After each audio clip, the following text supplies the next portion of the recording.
Today is day 19. Can you believe it? Day 19 of Considering Christ in Christmas. And today we're focusing on Joseph's obedience and Mary's amen. I want us to be reminded today of those moments when Joseph and Mary both get it, when they both understand generally what God is doing.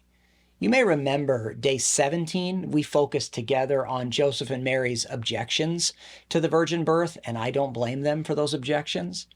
Then day 18, we focused on how the Lord used angels to point Mary and Joseph to the Bible, which helped them understand what God was doing through them.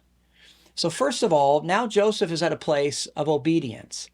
It's in Matthew 1:24 where Joseph did as the angel of the Lord had bidden him. That's obedience.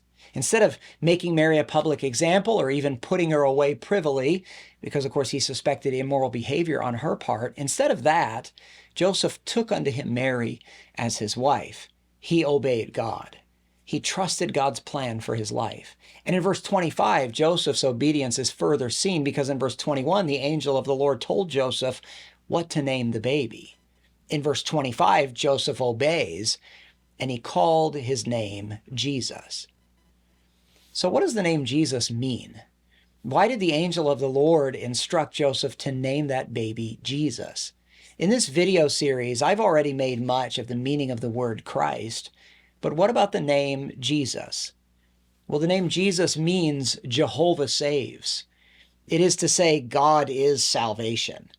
When Joseph obeys the angel of the Lord and names that baby Jesus, it's Joseph recognizing that God is offering salvation through this precious child. It's as if Joseph gets it.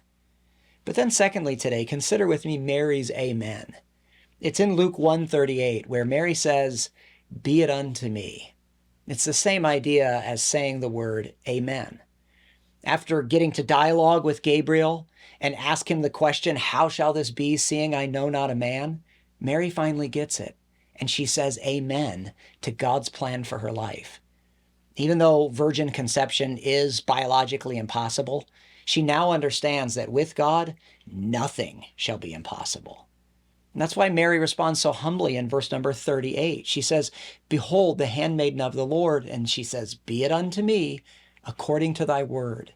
It's as if both Joseph and Mary started singing the familiar hymn, "I surrender all," because they both understand. They understand that God has something great for them. They understand that Mary is being highly favored.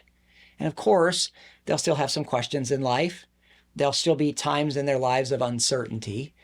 But they both understand that God's will is far better than anything they could have imagined. And I assure you that that's the same thing for you and for me. That this world may be confusing and it may be frustrating, but eternally, God's will is far better than anything we can imagine. Hey, if you would, go ahead and give this video a thumbs up and comment below with your feedback. And don't forget to join me tomorrow for day 20. Tomorrow we'll be at a different location. So join me tomorrow for this 25-day series through which we have together been considering Christ in Christmas.